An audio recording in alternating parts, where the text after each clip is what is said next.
Está começando mais um episódio do podcast Processualmente Falando, projeto de extensão do Programa de Pós-Graduação em Direito da Unipar, que reúne especialistas, professores, mestrandos e alunos para compartilhar um pouco mais sobre o direito processual civil para toda a comunidade. Prepare-se, porque o episódio de hoje já vai começar. Então, boa tarde a todos. Estamos iniciando então a gravação aqui desse podcast com a ilustre presença aqui do professor Rodrigo Brunieri Castilho, que aceitou aqui gentilmente, esse convite para poder conversar sobre um tema que é extremamente importante hoje, sob o ponto de vista social, sob o ponto de vista prático e também jurídico, que não deixa de ser um tema, logicamente, inserido aí dentro do campo do direito, e um tema também que tem uma peculiaridade pelo fato dele ser tão aderente aí, ao dia a dia das pessoas, que está ligado ao direito à moradia, Bem, o professor Rodrigo é uma grande satisfação, porque o professor Rodrigo, além de ser um exímio, jurista, professor doutor, ele é egresso também da Unipar, onde se destacou desde cedo, como um grande pesquisador, um grande estudioso, e hoje colhe os frutos, de todo esse esforço e do brilho, da sua atuação. E eu fiquei muito feliz, de tê-lo aqui nesse podcast que estamos fazendo, porque ele com certeza vai poder passar suas impressões pessoais, a sua visão jurídica, a sua visão social e prática com relação a esse tema, que é um tema tão importante. Então, professor Rodrigo, primeiramente, meu boa tarde e meu muito obrigado pela sua participação. Obrigado, professor Fábio. Obrigado pelo gentil convite e pelos bondosos elogios. Uma grata satisfação estar aqui participando desse projeto de extensão desenvolvido pelo professor. Obrigado, então, eu que agradeço. A temática desse projeto, esse tema, ele foi colocado exatamente para tentar trazer uma abordagem, que permita que as pessoas possam mais ou menos se situar em relação ao que seria, então, a usucapião especial, a importância dela hoje para uma forma de regularizar o direito de moradia das pessoas, e especialmente porque essa moradia ela acaba tendo uma proteção constitucional, por toda a jurisprudência formada nos tribunais superiores, que visam, na verdade, a garantir esse mínimo existencial, que é o direito da pessoa ter um local para poder viver, um direito para um local em que ela possa nascer, viver, e depois também, até no momento da sua partida também, ter ali a sua sede, o seu domicílio pessoal, o seu domicílio jurídico, a sua impressão, que ficou aqui na Terra. Então, isso é muito importante, Eu me lembro que Abraão dizia, nos seus comentários do Antigo Testamento, que toda propriedade é provisória, porque nós somos extremamente passageiros aqui, Então, na verdade, o ideal seria que todos tivéssemos a possibilidade de provisoriamente termos algum local para que pudéssemos ter estabilidade, para poder desenvolver as nossas atividades, para poder desenvolver a nossa família,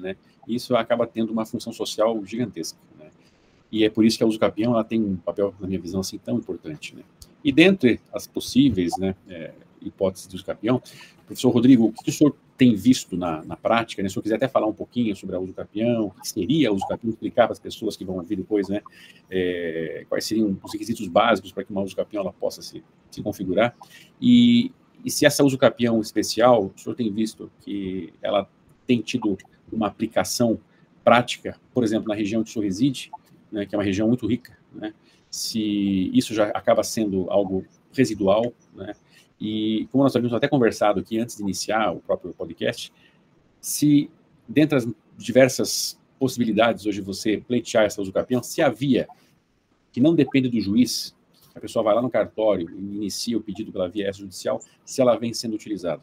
O que o professor teria para poder nos passar na sua visão com relação a isso? Bom, vamos lá.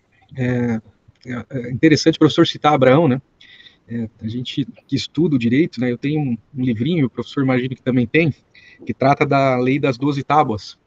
Sim. E a propriedade é tratada, nesse livro, é uma tradução, evidentemente. Então a gente vê a importância da propriedade desde a época do direito romano, Os romanos, grandes conquistadores de extensões territoriais, então eles tinham, um direito voltado para cidadãos romanos, diferentemente daqueles povos conquistados, que eles tinham um uso gentil para aquele povo.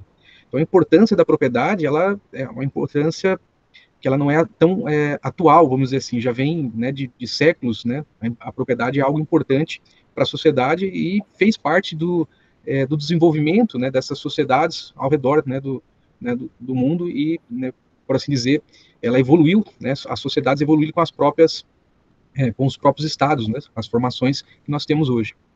E dentro do direito, ao lado, por exemplo, dos direitos pessoais, das relações ditas pessoais, os direitos reais, o direito das coisas, como alguns o chamam, embora que direito das coisas talvez seja um pouco mais amplo, porque trata, por exemplo, de direito de vizinhança e direitos reais, teria ali a relação jurídica real, a gente tem uma localização enciclopédica mais, vamos dizer assim, em destaque, né? Eu costumo falar direitos reais, que lembra até a própria coroação, uma coroa, né?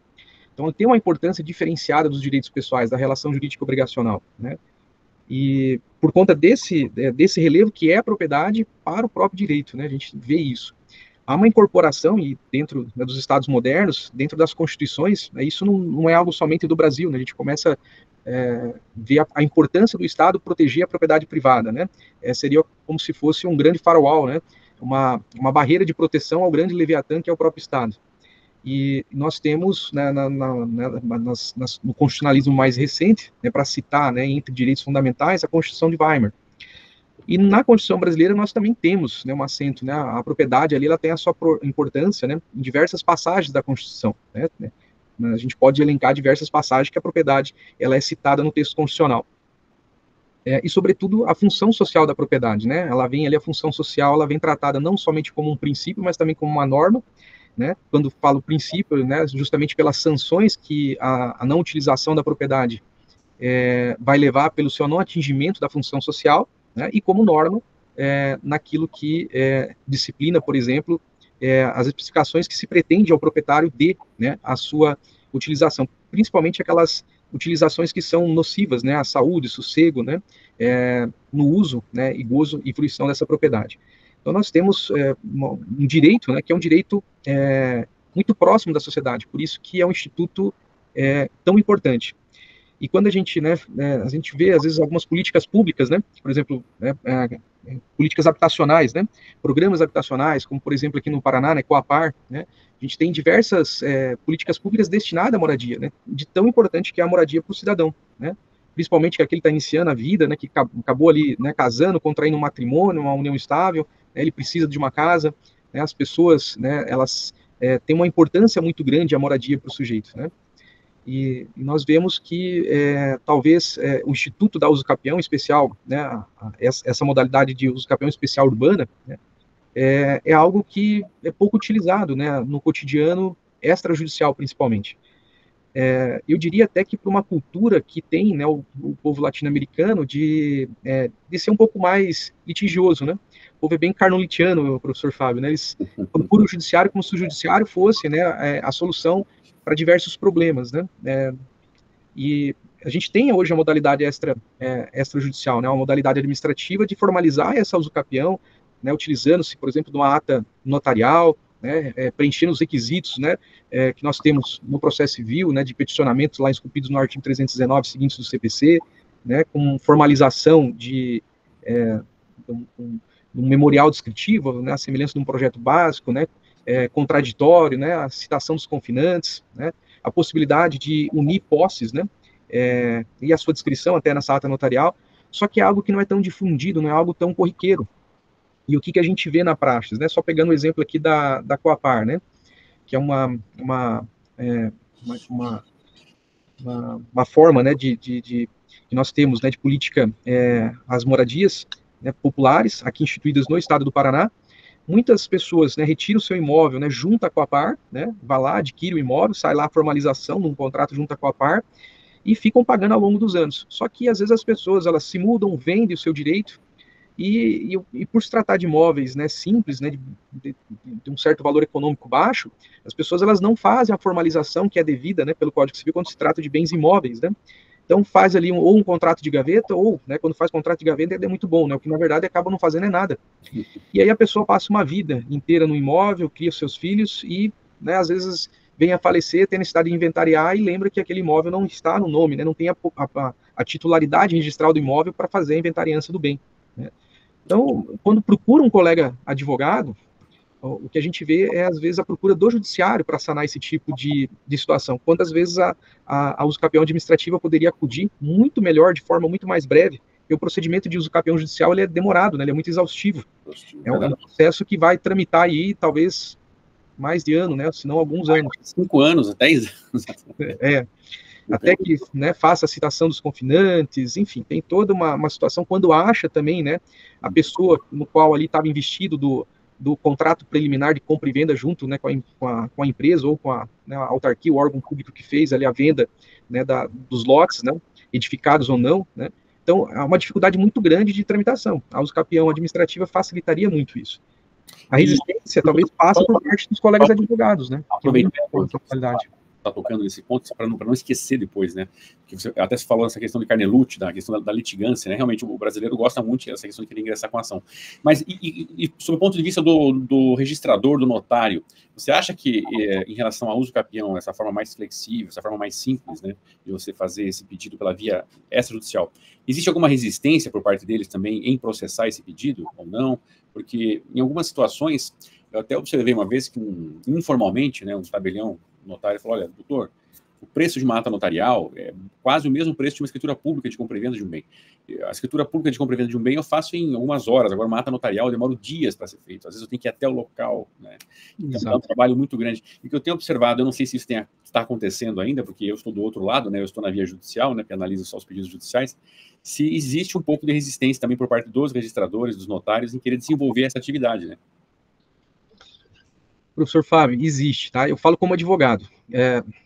Talvez, olha, é um tema até que essa perspectiva eu não meditei ainda, né? Quais seriam as causas que levam, né, à dificuldade de você tramitar um procedimento administrativo. Se há resistência, né, por parte desses profissionais por uma questão econômica ou uma resistência porque é um procedimento que demanda mais dele do que o habitualmente demanda, por exemplo, uma escritura pública, né? Ou se é por falta de um conhecimento mais específico, né? Porque tem um processamento, existe ali umas regras de procedimento que vão ter que ser preenchidas, né? O professor destaca ali, né, a possibilidade da ata notarial, inclusive do registrador, ter que se deslocar até o imóvel, né, para constatar a posse, fazer a discriminação do imóvel, né, discriminar o tempo dessa posse, né, discriminar as confrontações, principalmente quando não tem matrícula registral, né? Se tem matrícula registral, né, facilita bastante. Então, tudo isso, eu acho que leva a um procedimento que é mais custoso para o registrador. Nos cartórios, né, em geral, né, geralmente você faz a formalização através do tabelião. O tabelião, para fazer essa formalização, ele não é tão, vamos dizer assim, você não encontra grandes resistências, né? Você vai ter de resistência no cartório de registro de imóveis.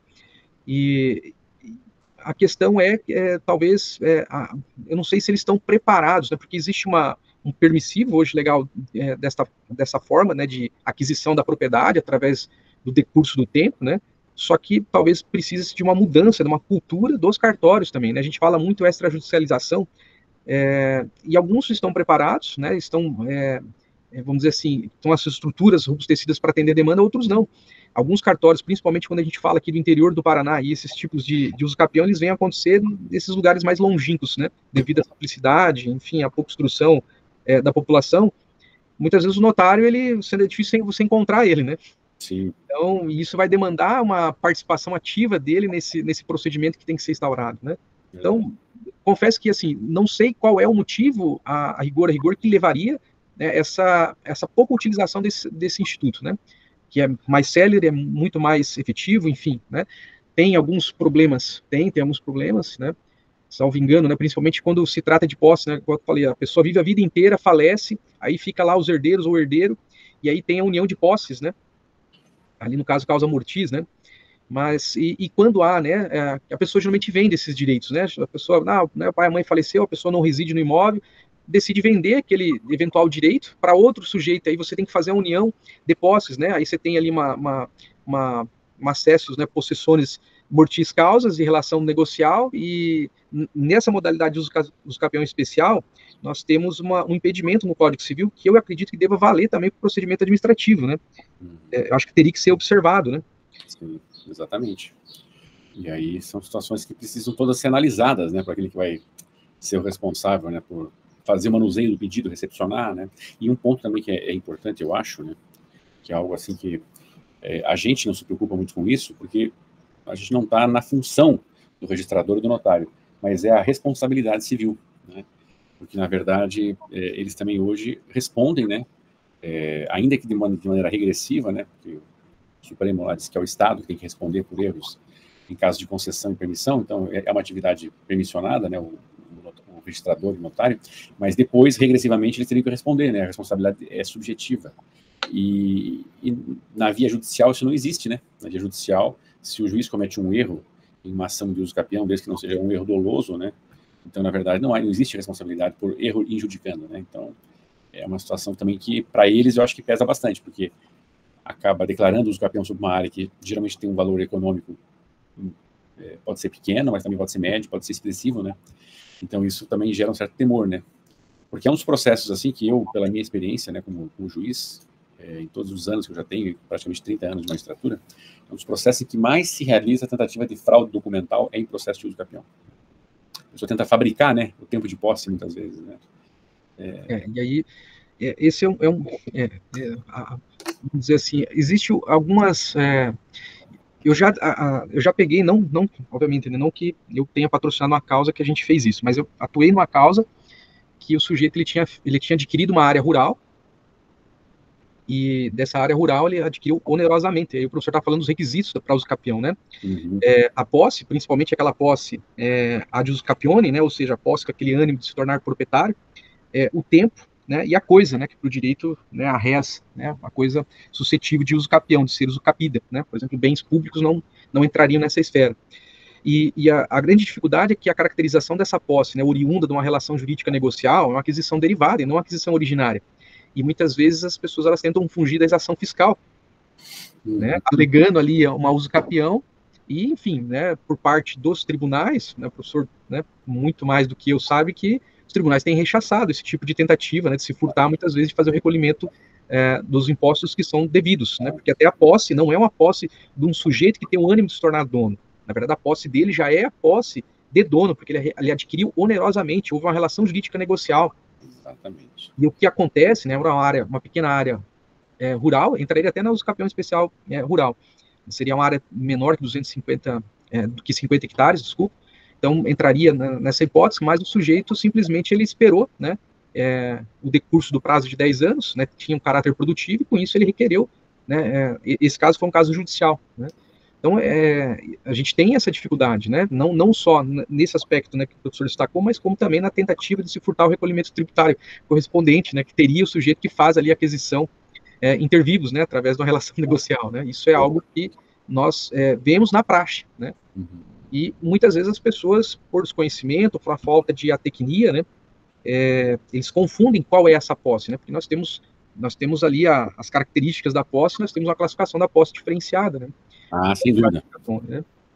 E isso é algo que vai refletir, né, talvez na via administrativa também, né? Sem dúvida. E nesse projeto de reforma do Código Civil, você chegou a acompanhar alguma modificação? Será que teremos alguma modificação que seja relevante, digna de nota, para que a população possa ter um acesso melhor ou alguma coisa diferenciada para uso capião especial, seja ela urbano, rural? Você chegou a fazer alguma leitura nesse sentido? Eu confesso que fiz uma leitura do projeto um pouco, assim, superficial, não consegui ver muitas modificações, né? Mas um aprimoramento de redação, né? Professor, nesse tema de uso capião, o que a gente viu foi um tratamento muito mais dedicado à posse, né? No tema dos direitos reais, o direito das coisas, né? Parece-me que esse instituto, né, que nós temos tratamento aqui tanto na Constituição Federal, no Código Civil, e tem aquela especial urbana, né, que é tratada na legislação esparsa, né? A gente viu que parece que as bases, né, desse PLS que trata da reforma do Código Civil, ele não modificou muito, né, a questão, principalmente de tempo, né, requisitos, por exemplo, posse justa, injusta, né, de boa má-fé, não se mudou tanto. E talvez poderia ter sido avançado, por exemplo, né, a gente sabe que a propriedade é um direito real, e nós temos a possibilidade de usucapir outros direitos reais, como o direito de servidão. Uhum. E nós temos talvez um resquício do Código de 1916, no que tange ao usucapião da servidão, porque ele repete o prazo temporal da usucapião extraordinária que era adotada no Código 16, que era de 20 anos. 20 anos.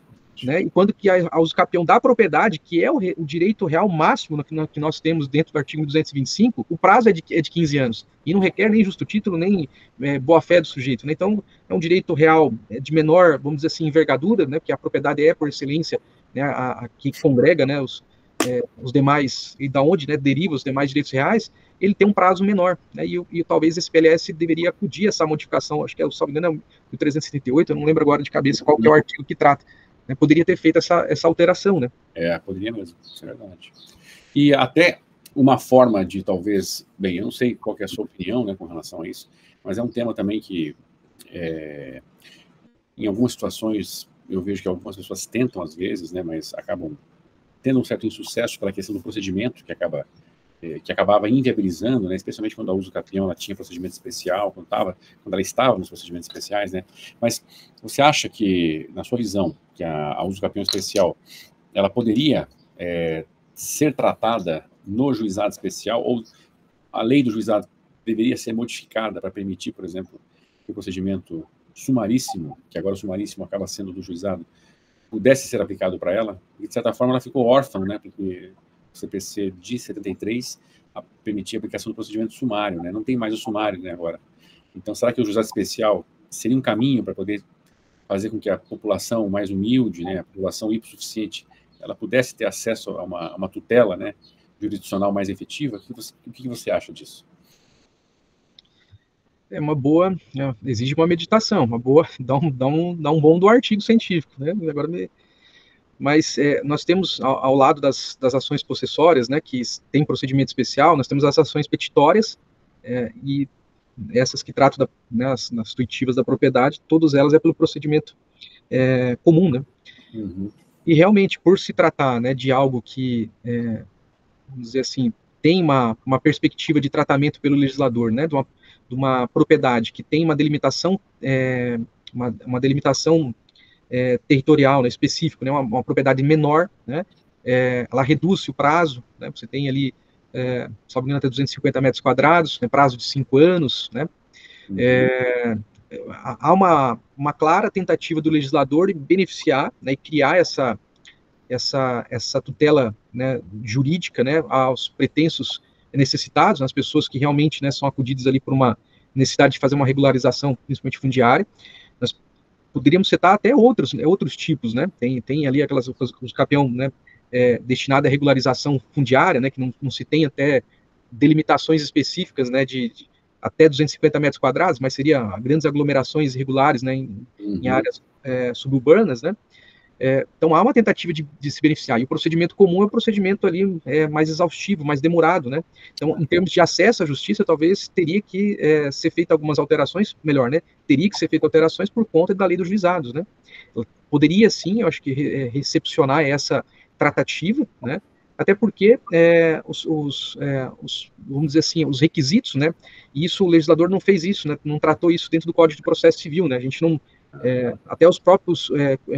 manuais de processo civil não trata quais são os requisitos, por exemplo, a questão do memorial descritivo, do projeto básico, das confrontações, né, dos documentos que instruiriam a necessidade, por exemplo, da instrumentalidade desse procedimento ser tratado no juizado. Poderia até ter uma concentração, professor, do jeito que é tratado, por exemplo, no procedimento administrativo, né, de todas as provas, né, unicamente serem, né, reunidas, né, no momento do peticionamento, justamente por conta, né, da necessidade de prova pericial, né. Exatamente. Faria uma concentração justamente para possibilitar o ingresso, né, dos interessados pelo um procedimento mais breve para tutelar um pedido do capião especial urbana que já tem esse tratamento no sentido de privilegiar aquele mais necessitado, né? Sem E dúvida. deixaria a uso capião ordinária, deixaria a extraordinária, enfim, as outras modalidades, né, pelo procedimento comum. Me parece que... Sem dúvida. Porque até tem um valor econômico maior, né? Tem uma outra peculiaridade, né? Agora, nessas modalidades sociais, né? Eu creio que realmente, né, a gente poderia ter um procedimento diferenciado aí para que isso pudesse trazer maior facilidade e também economia para quem faz esse pedido, né? Porque também essa barreira das custas aí e do próprio trâmite do processo é algo que ela pesa, né? Então, muitas vezes até vejo os alunos assim falando, mas professor, veja, a pessoa tem uma propriedade lá que vale R$1 milhão, né? E daí vai pedir justiça gratuita, né? Mas às vezes essa propriedade de R$1 milhão é um alqueire que a pessoa tem, né? Numa região que hoje está bem valorizada, mas esse um alqueire, né, você produzindo em um alqueire algumas culturas, por exemplo, você não retira muitas vezes uma renda de modo expressivo, assim, e do ponto de vista econômico, que possa qualificar você como uma pessoa nem de classe média, né? Então, a pessoa às vezes passa dificuldade, né? Então, se ela tiver que, né, pagar todas as despesas, etc., ela precisaria até de um certo incentivo também para isso. Então, eu vejo assim que seria interessante realmente nós tivéssemos aí dentro da lei alguma coisa que pudesse facilitar para essas situações, né? Inclusive o Supremo, eu estava vendo que no tema 961, né, quando ele analisou a questão da pequena propriedade rural, né, ele, de certa forma, quis trazer uma orientação, né, para ser aplicado ao STJ, aos demais tribunais, essa questão de ser a propriedade de 1 a 4 módulos, né, então de 1 a 4 módulos rurais, considera-se como uma pequena propriedade rural para fins de empenhorabilidade, né.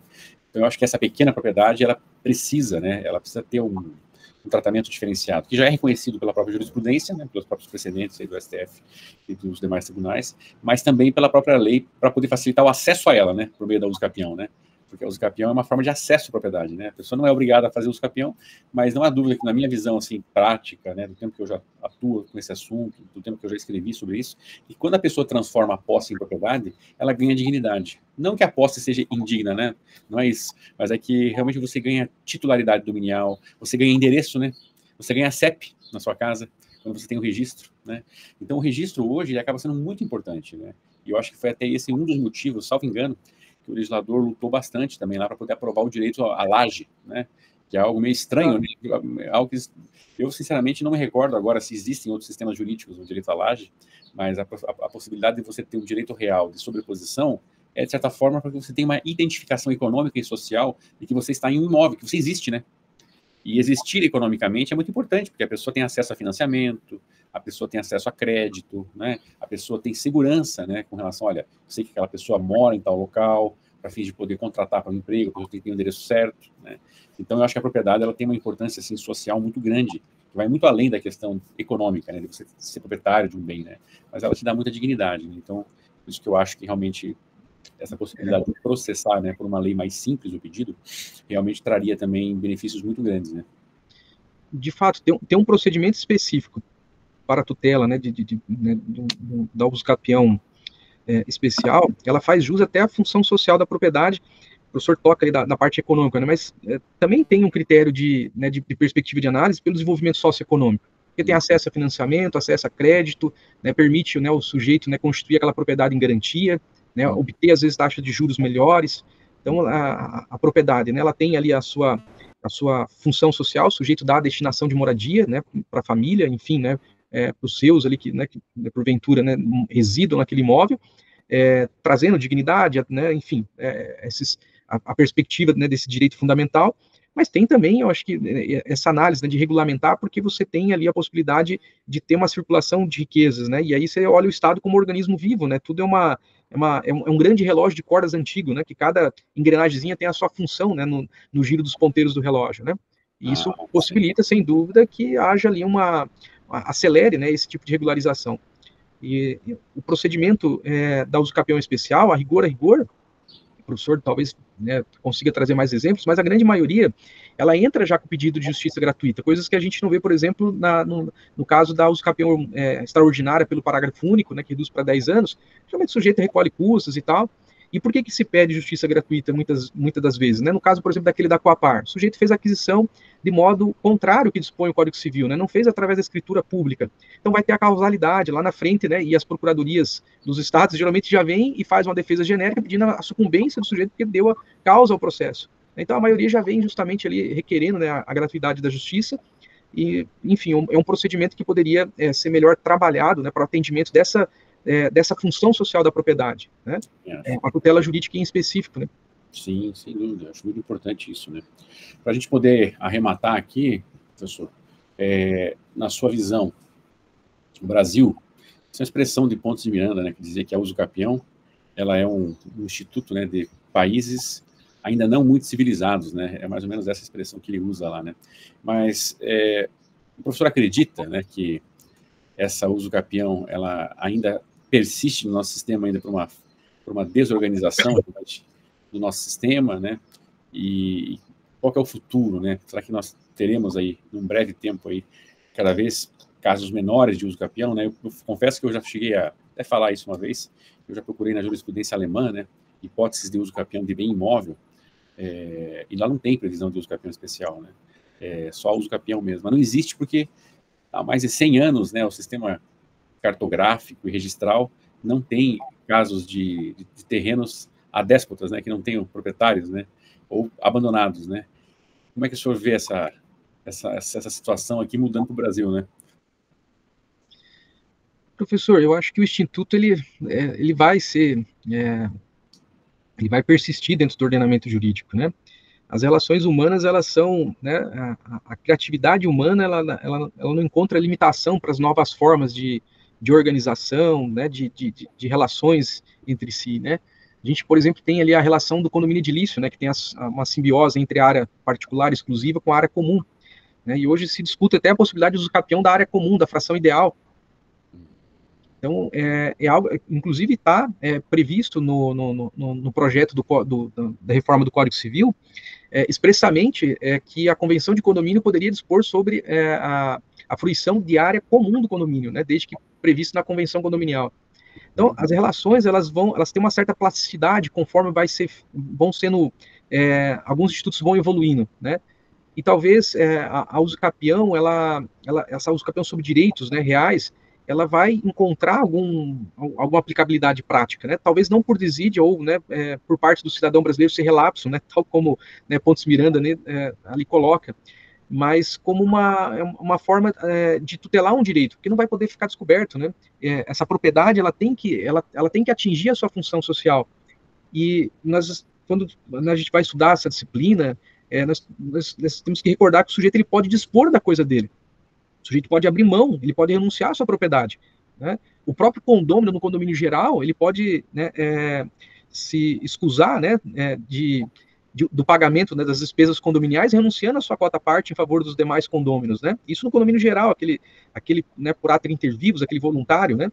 E no condomínio edilício nós também temos igual previsão, né? E no condomínio o condomínio multipropriedade, né, ou timeshare, enfim, né, uma expressão estadunidense, né, que reflete, né, os multiproprietários, o sujeito pode renunciar à sua fração ideal de tempo em favor do condomínio edilício.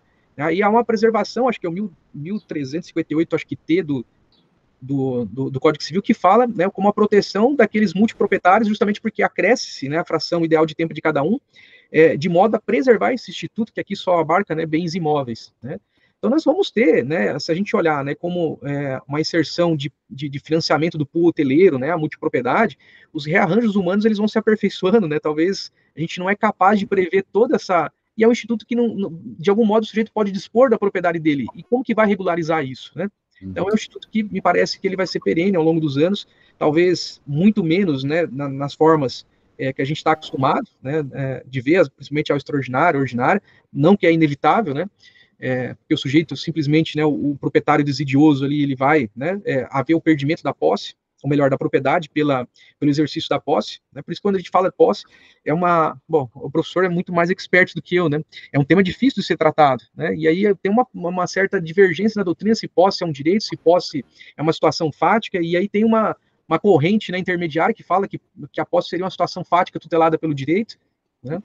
Então, essas relações, elas não vão ser despercebidas, né, ao longo dos anos, né, pela criatividade humana, né, e isso, de algum modo, essa posse que hoje muito se equipara à própria propriedade, né, ela vai guardar a guarida ali de encontro com esse instituto, né, do Instituto da Uso Capião. Provavelmente a gente veja muito isso, né. A gente dá muito mais atenção para os bens imóveis, né, mas temos que lembrar também a possibilidade do uso capião de bens móveis. E também na modalidade administrativa também, né. Sem dúvida, exatamente. São problemas que a gente vai ainda acho que ter que se deparar por muito tempo no Brasil, até porque o Brasil também é um país de dimensões continentais, né, e tem uma característica muito peculiar, né, que é muito diferente da Europa, né, são locais centrados, a historicidade da Europa também, ela, sob o ponto de vista da sua longevidade, né, de sucessões, né, dentro do regime da propriedade, é muito maior do que o nosso, né. Nossa história vai ser contada aqui de 1500 para cá, a Europa já tem uma história contada desde do ano zero, né, desde a ocupação romana, né, então, ou seja, desde daquela época, né, os terrenos já eram ocupados, né, então você tem, de certa forma, um trabalho, né, em cima do território, né, de delimitação, né, ou seja, aquedutos que já eram feitos naquela época para poder delimitar, ou seja, a uso capião já era do direito romano, né, como o professor falou, né, no início, né, ou seja, nós tínhamos a propriedade, já tínhamos a possibilidade do usus honorum, né, desde o período da lei das 12 tábuas, né, ou seja, com prazos um pouco diferentes, mas já existia a possibilidade, ou seja, já era um problema daquela época, né. Então, isso fez com que, acho que, principalmente os povos europeus, eles já tivessem uma sedimentação em relação a isso, né? E torne hoje, realmente, até na Inglaterra, Estados Unidos, a diverse possession, que é o uso capião no direito inglês, algo muito raro também, né? Exatamente porque as situações lá já estão sedimentadas, né? Então, quem ocupou, né? Quem não ocupou, não ocupa mais, né? Agora só ocupa por direito de propriedade mesmo, né? Então, é muito difícil alguém abandonar alguma coisa lá e alguém ter a possibilidade de ficar anos sobre o imóvel sem nenhuma, né? sem nenhuma contestação, né? Ainda mais no local onde o imóvel vale muito, porque ele é raro, né? A propriedade ela é rara, né? Ou seja, os imóveis são caros, né? Exatamente porque são territórios pequenos, então quem tem uma propriedade zela por ela, né? Agora aqui no Brasil a gente vive uma situação bem diferente, né? Eu acho que isso aí vai trazer realmente ainda muita discussão, né? É um país que muitas vezes não entrega, né, o mínimo, né, quando a gente fala de políticas públicas aos seus cidadãos, né? Nós temos pessoas humildemente simples, né? E de fato essa dimensão continental do país, você pega áreas, né, distantes de grandes centros, que não é difícil, né, a gente ver a utilização desses institutos, né, seja pela simplicidade das pessoas, seja, né, porque é uma dimensão territorial grande. E aí ganha importância, né? Não somente, né, pelo fim social, mas também pelo econômico, né, que sempre se atribui à propriedade, né? Exatamente. Então, aqui nós estamos muito longe de ver essa aculturação que nós temos, por exemplo, na Europa, né? É igual Torres, né? Aqui no Brasil não pegou, né? Lá, por exemplo, se você vai estudar no direito comparado, né, tem uma aplicabilidade prática muito melhor lá na Europa do que aqui no Brasil. Não entrou muito no gosto do brasileiro, né? E é uma questão cultural, né? Exato, é uma questão cultural. Mas, professor, eu queria agradecer, nós já estamos aqui com praticamente quase 50 minutos, então gostaria de agradecer a participação. Você veja como quando o assunto é bom, a conversa é boa, né, o conhecimento é vasto, passa muito rápido, a gente nem vê o tempo correr. Mas eu gostaria de agradecer, então, a sua participação, né, ela foi muito importante, né, porque todos aqueles que vão depois se deparar com essa oitiva, com esse podcast, com esse bate-papo aqui, eles vão ter uma noção realmente, né, da importância do Instituto, né, das possibilidades que nós temos aí dentro do sistema e também das atualidades, né, em relação às dificuldades que nós temos, né, as possibilidades futuras e realmente a importância desse tema, né, para a nossa vida prática, né, e especialmente para que as pessoas possam ter aí um mínimo, né, de dignidade, né. Não sei se o professor quer falar mais alguma coisa, mas deixo a palavra em aberto aí. Eu gostaria mais uma vez de agradecer o convite, né, e desejar, né, para aqueles que depois, né, nos irão assistir, né, que de algum modo, né, essa conversa informal, igual o professor falou, né, quando a gente fala de coisas que são temas de interesse, de estudo, né, no cotidiano, seja prático até acadêmico, né, a gente, né, conversa com uma certa tranquilidade que não vê o tempo passar, né, mas que de algum modo, né, tirando o juridiquês que né, às vezes sempre nos trai, né, a gente não consegue se livrar de algumas observações mais técnicas, né, que seja útil, né, para as pessoas, né. Afinal de contas, né, o direito ele não é uma matéria isolada em si mesmo, é um fim em si próprio, né. Ela tem que atender justamente a solução, né, de problemas práticos do cotidiano, né, da vida. Então agradeço o professor da Universidade Paranaense, né, e me coloco à disposição para necessidades futuras da instituição como do professor. Obrigado, então, professor. Eu agradeço imensamente aqui. Vou encerrar, então, e com desejo que tenhamos uma nova oportunidade.